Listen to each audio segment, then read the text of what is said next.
પ્રમાણે મ્યુનિસિપલ તૈયાર થઈ ગયું એટલે એ વ્યવસ્થા જળવાઈ ગઈ એવું નથી, પરંતુ આ પાવર્સ આપવાથી, આવા પાવર્સ આપવાથી જે કંઈ કાયદાનો કે જે કંઈ નિયમો બનાવે છે અને એમનો ઉપયોગ કરે છે એમનાથી આ વ્યવસ્થા જળવાઈ રહી છે. એટલે કાયદો બનાવી લેવો અને કાયદાને અમલમાં લાવવો આ બંને વચ્ચે ખૂબ મોટો તફાવત છે. એટલે આ બાબતને જાળવી રાખવા માટે થઈ અને જે કંઈ વ્યવસ્થા જાળવવા માટે આ શાસ્ત્રમાં, જે વિધિશાસ્ત્રમાં જે કંઈ આપણને સુવિધાઓ કે જે કંઈ બાબતો રચના થયેલી છે, જે કંઈ આપણને આપવામાં આવેલી છે ખૂબ અગત્યની છે. ત્યારથી આગળ જે છે executive legislation. This type of legislation is executive authority. For example the defence of India act. હવે આ લેજિસ્લેશન છે એ વહીવટી વ્યવસ્થાના સંદર્ભમાં છે. વહીવટી વ્યવસ્થાના સંદર્ભમાં એ જ્યારે પણ વ્યવસ્થા ઊભી થવાની હોય, અહીંયા ડિફેન્સ ઓફ ઇન્ડિયા એક્ટમાં એવી વ્યવસ્થા, સંરક્ષણ, ભારતના સંરક્ષણના અધિનિયમની વ્યવસ્થા કરવામાં આવે ત્યારે એક કાયદામાં જ રચના કરવામાં આવેલી હોય છે કે જ્યારે કોઈ સત્તાધિકારીએ આ પ્રકારના કાયદાને અનુસરવાનો થાય ત્યારે નિયમોનો બનાવવામાં આવેલા હોય એમનો ઉપયોગ કરવો. ઉપયોગ કરતાની સાથે એને કોઈ નવા રૂલ્સ અને રેગ્યુલેશન્સ બનાવવાના થતા હોય બનાવી શકે. ફોર એક્ઝામ્પલ આપણે યુનિવર્સિટી છે, એ યુનિવર્સિટી, દરેક યુનિવર્સિટી એ યુનિવર્સિટી એક્ટ પ્રમાણે સ્થાપના થતી હોય છે. એ પણ એક એક્ઝિક્યુટિવ લેજિસ્લેશન ઘડી શકે છે, વહીવટી વિધિવિધાન ઘડી શકે છે. શા માટે? તો કે એ પણ એક એક્ઝિક્યુટિવ પાવર્સ એમને આપેલા છે. યુનિવર્સિટી, દરેક યુનિવર્સિટી એ યુનિવર્સિટી એક્ટ પ્રમાણે સ્થપાયેલી હોય, પરંતુ દરેક યુનિવર્સિટીમાં ચાલતા કોર્સીસ, એમની એક્ઝામ વ્યવસ્થા, એમની એડમિશન વ્યવસ્થા, એમના સિલેબસ, આ બધું જે છે એ દરેક યુનિવર્સિટીનું સરખું નથી હોતું. શા માટે? તો કે એ વ્યવસ્થા જો જાળવવા માટે જે કંઈ કોર્સીસ નવા દાખલ કરવાના થતા હોય તો જો આ પાવર્સ, એક્ઝિક્યુટિવ પાવર્સ જે તે યુનિવર્સિટીને ના આપવામાં આવેલા હોય એક્ઝિક્યુટિવ લેજિસ્લેશનના સંદર્ભમાં, તો એ કાયદાઓ ઘડવા માટે કે નિયમો ઘડવા માટે, નિયમનો બનાવવા માટે ક્યાં જવું પડે? એમણે જવું પડે સંસદમાં, પાર્લિયામેન્ટમાં. તો ઘણો બધો વિલંબ થાય.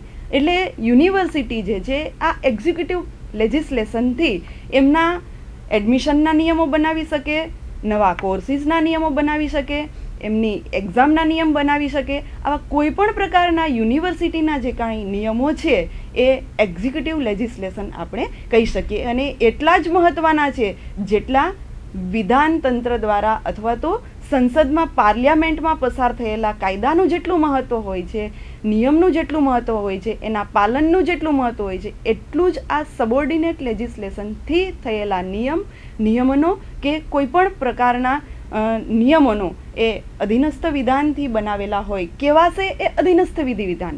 શા માટે? તો કે સર્વોચ્ચ સત્તા હંમેશા ને હંમેશા માટે પાર્લિયામેન્ટને અથવા તો એ વિધાનતંત્રને આપવામાં આવેલી છે. એટલે એમના દ્વારા અહીંયા સબોર્ડિનેટ લેજિસ્લેશન આપવામાં આવેલું છે. એટલે પ્રતિનિધિત્વથી વિધાન અથવા તો એ અધીનસ્થ વિધિવિધાન કરાશે. પરંતુ એવું નથી કે અધીનસ્થ વિધિવિધાન હોવાથી એમનું મહત્ત્વ જે છે એ પહેલાં કાયદા કરતાં ઓછું છે. અંતે તો એ નિયમ જ છે. નિયમ જે છે એ બધાને સરખો રીતે લાગુ પડે છે.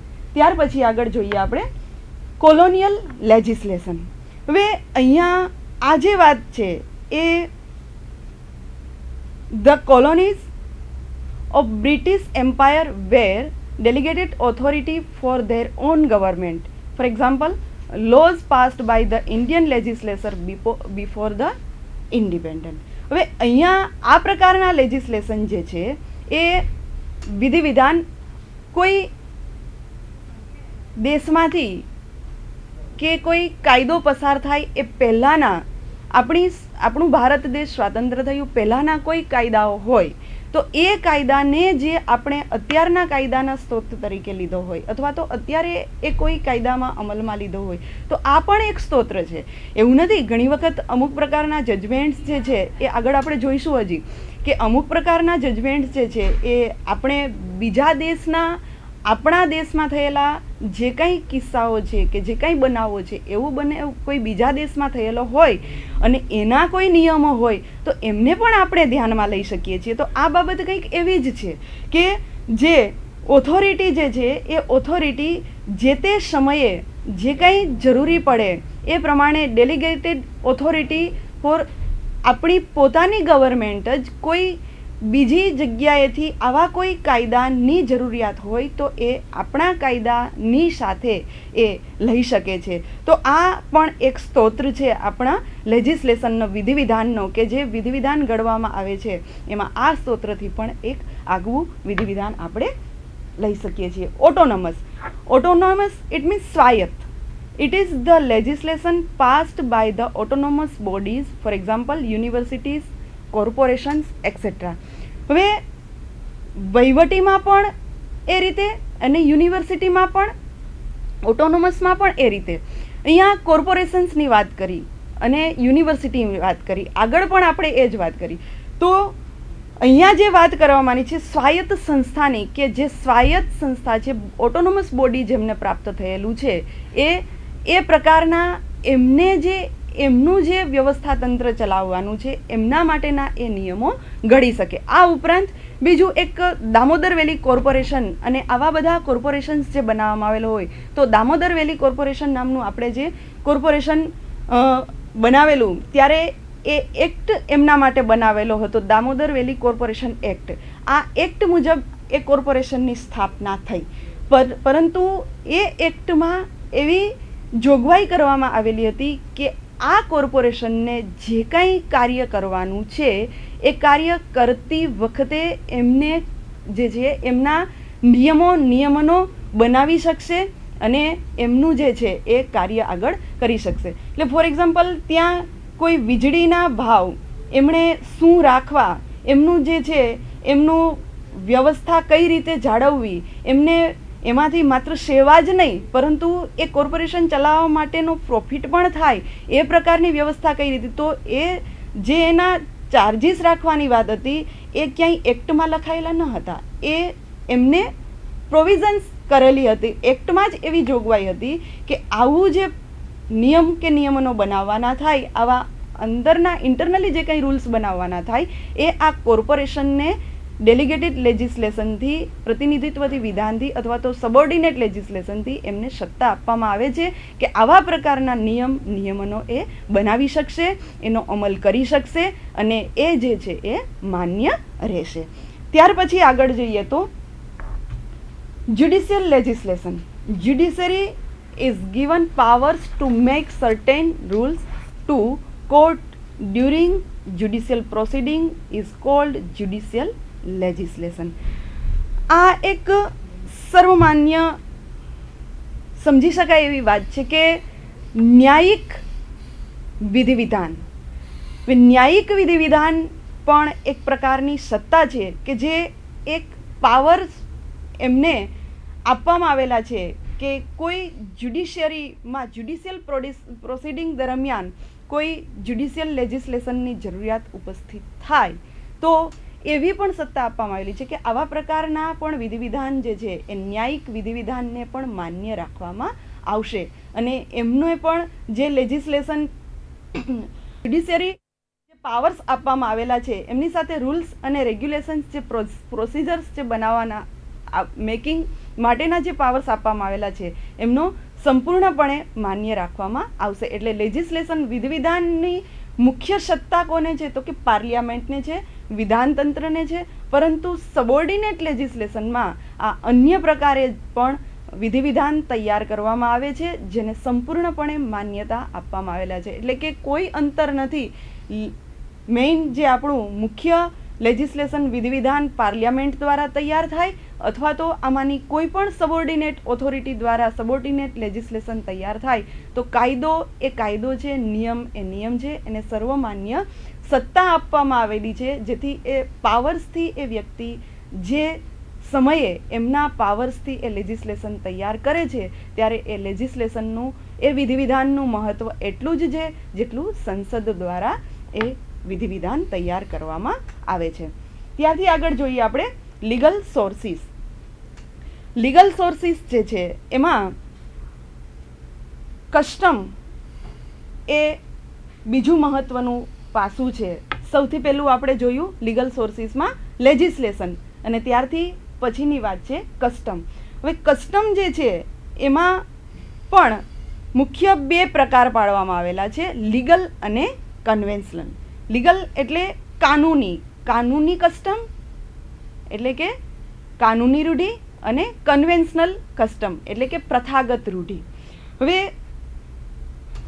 એ પહેલાં આપણે કસ્ટમ એટલે શું, તો કસ્ટમની ડેફિનેશન આપણને આપવામાં આવેલી છે. Custom is a bonafide practice or usage being observed by the people in general from generations and the starting point of which is unknown. હવે રૂઢિ એ એક એવી બાબત જે છે કે સર્વોએ માની લીધેલી છે કે વર્ષોથી એ એમનો ઉપયોગ કરવામાં આવે છે, જેને કહેવાય ટેવગત વર્તન. રૂઢિ એટલે કે ટેવગત વર્તન. કાયદો નહોતો ત્યારે શું હતું? સમાજની વ્યવસ્થા તો વર્ષોથી સ્થાપિત થયેલી છે ને. આદિ માનવથી આ સમાજની રચના ધીમે ધીમે થતી આવી છે. ત્યારે જંગલમાં રહીને પણ આપણા આદિ માનવો રહી ચૂક્યા છે, ત્યારે પણ કંઈક વ્યવસ્થા હતી ને. એમને પણ એનું ભરણપોષણ કરવા માટે, એમનો જીવન નિર્વાહ માટે કંઈક વ્યવસ્થા કરી હશે ને. તો ત્યારથી એ કાયદાનો તો ઉદ્ભવ થયેલો છે. આપણે માનીએ છીએ કે આપણે કાયદો બનાવેલો છે, નહીં, એવું નથી. કાયદો એ કુદરતની દેન છે. કુદરતી રીતે નિયમો ઘડાયેલા છે અને કુદરતી ઘડાયેલા નિયમોનું આપણે પાલન કરતા જ હોઈએ છીએ. પરંતુ જરૂરિયાતના સંદર્ભમાં હવે આ બધી વ્યવસ્થા ઊભી કરવામાં આવી છે કે જેમ જેમ વ્યક્તિની જરૂરિયાત ઉપસ્થિત થાય છે, સમાજમાં આવી વ્યવસ્થાઓ ઊભી થાય છે, અને જરૂરિયાત ઉપસ્થિત થાય છે વ્યક્તિની, એમ જરૂરિયાતને સંતોષવા માટે સમાજમાં પરિવર્તન આવે છે. ત્યારે એ સામાજિક પરિવર્તનના કારણે મુશ્કેલીઓ પણ એટલી જ આવવા લાગી છે. તો આ મુશ્કેલીઓના નિવારણ માટે અથવા તો કોઈ પણ પ્રકારના અધિકારના ઉલ્લંઘન માટે, કોઈ પણ વ્યક્તિની સંરક્ષણ માટે આ બધા જુદા જુદા પ્રકારના જુદી જુદી બાબતોને લઈને કાયદાઓની રચના કરવામાં આવે છે. તો અહીંયા જે છે આપણે રૂઢિની વાત કરતા હતા. રૂઢિ ઇટ મીન્સ ટેવગત વર્તનની મેં વાત કરી વચ્ચે. તો ટેવગત વર્તન કે જે સમાજમાં એક આપણને એટલો જ સામાન્ય ખ્યાલ લઈએ કે આપણને સમાજમાં કેમ ખબર પડે છે કે આ વાત સારી નથી. વ્યક્તિ કોઈ વર્તન કરે તો આ વ્યક્તિનું આ વર્તન સારું નથી, આ વર્તન યોગ્ય નથી, આ વર્તન યોગ્ય છે, એવું શા માટે આપણે એમ કેમ કહી શકીએ? એ શેના પરથી ખ્યાલ આવે આપણને?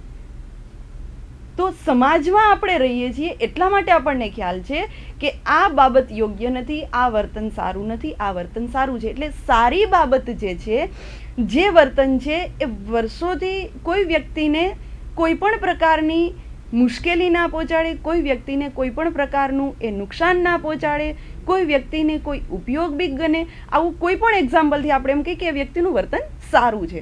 તો એમના માટે કોઈ એવી કાયદાની ઉપસ્થિતિ કરવાની જરૂર નથી. પરંતુ જે વ્યક્તિ યોગ્ય નથી કરતી એના માટે નિયમ બનાવવો પડે છે. જો કે નિયમ બધાને, કાયદો બધાને બંધન કરતા છે, અથવા તો કાયદો બધાના ઉપર છે. એટલે કે કાયદાથી પર કોઈ નથી. કોઈ પણ તમે ગેરકૃત્ય ના કરો ત્યાં સુધી તમને કાયદો કંઈ નથી કરતો.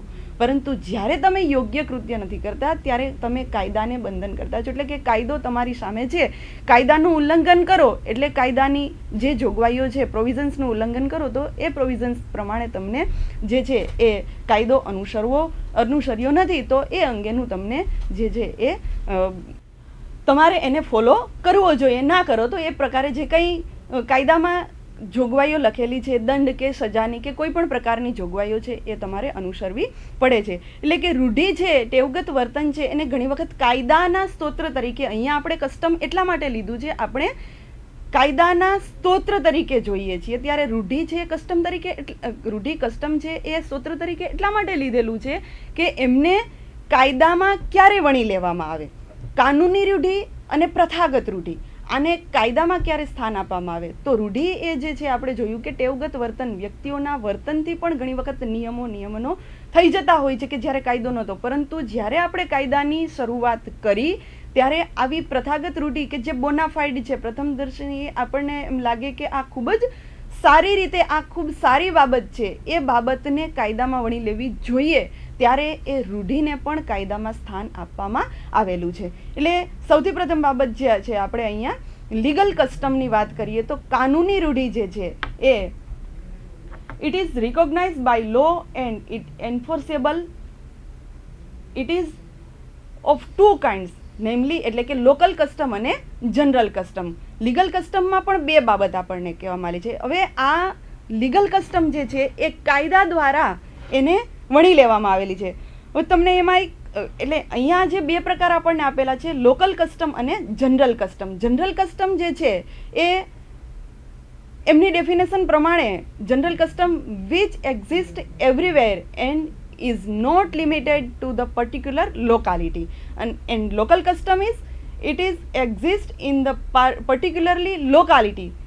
For example, customs practices observed in villages, districts, etc. without any discrimination. એટલે કે લોકલ કસ્ટમ એટલે આપણે જોઈએ છે કે આપણું એક ગુજરાત રાજ્ય છે, તો ગુજરાત રાજ્યમાં પણ અલગ અલગ વિસ્તાર છે. તમે જુઓ કે કોઈ પણ અમુક પ્રકારની ડિસ્ટ્રિક્ટમાં અથવા તો અમુક પ્રકારની જ્યાં લોકાલિટી કે જ્યાં માણસો વસતા હોય ત્યાં અમુક પ્રકારની રૂઢિ જે છે એ અવેલેબલ હોય છે. તો કે એ રૂઢિ જે છે એ કાયદામાં વણી લેવામાં આવે, એટલે કે એ આ જિલ્લા પૂરતી કે આ એરિયા પૂરતી જ લાગુ પડતી હોય છે, જેને કાયદામાં લઈ લેવામાં આવેલી છે આવા પ્રકારની રૂઢિ. અને જનરલ કસ્ટમ એટલે સામાન્ય રૂઢિ. હવે એક એમને પણ કાયદાથી લઈ લેવામાં આવેલી છે, પરંતુ આ સામાન્ય રૂઢિ છે એ દરેક જગ્યાએ લાગુ પડે છે. પરંતુ લોકલ કસ્ટમ જે છે એ લીગલ કસ્ટમમાં, કાનૂની રૂઢિમાં જનરલ કસ્ટમ અને લોકલ કસ્ટમ. તો લોકલ કસ્ટમ છે અમુક સ્થાનિક લેવલે લાગુ પાડવા માટે આવી રૂઢિ લેવામાં આવેલી હોય છે કાયદામાં. જેમ કે આપણે હિન્દુ લો, મુસ્લિમ લો આ પ્રકારના જે કાયદાઓ છે, તો હિન્દુ લોમાં હિન્દુઓની વાત કરી છે કે અને મુસ્લિમ લોમાં મુસ્લિમ લોકોની વાત કરી છે. તો મુસ્લિમની અમુક રૂઢિઓ જે છે એ કાયદામાં લીધી છે, હિન્દુ કાયદામાં હિન્દુઓની અમુક રૂઢિ છે એ હિન્દુ કાયદામાં લેવામાં આવેલી છે. તો આ પ્રકારે કાનૂનમાં પણ આ બધી વ્યવસ્થાઓ લેવામાં આવેલી છે. બીજું એક એક્ઝામ્પલ, વસિયત ધારો આપણે જે જોઈએ તો વસિયત ધારો એ પહેલાંના સમયમાં આપણે જોતા કે વર્ષો પહેલાં જ્યારે વસિયત ધારો નહોતો ત્યારે શું થતું હતું. તો વસિયત ધારો નહોતો એ સમયે સૌ પહેલાં તો આપણે સંયુક્ત કુટુંબ પ્રથા હતી, ક્યાંય જોઈન્ટ ફેમિલી જ જોવા મળતું. એ સમયે શું થતું, મિલકત કોના નામે હોતી, તો કે મિલકત જે છે એ જે તે વ્યક્તિ કુટુંબનો મોભી હોય એમના નામે એ મિલકત રાખવામાં આવતી હતી. પછી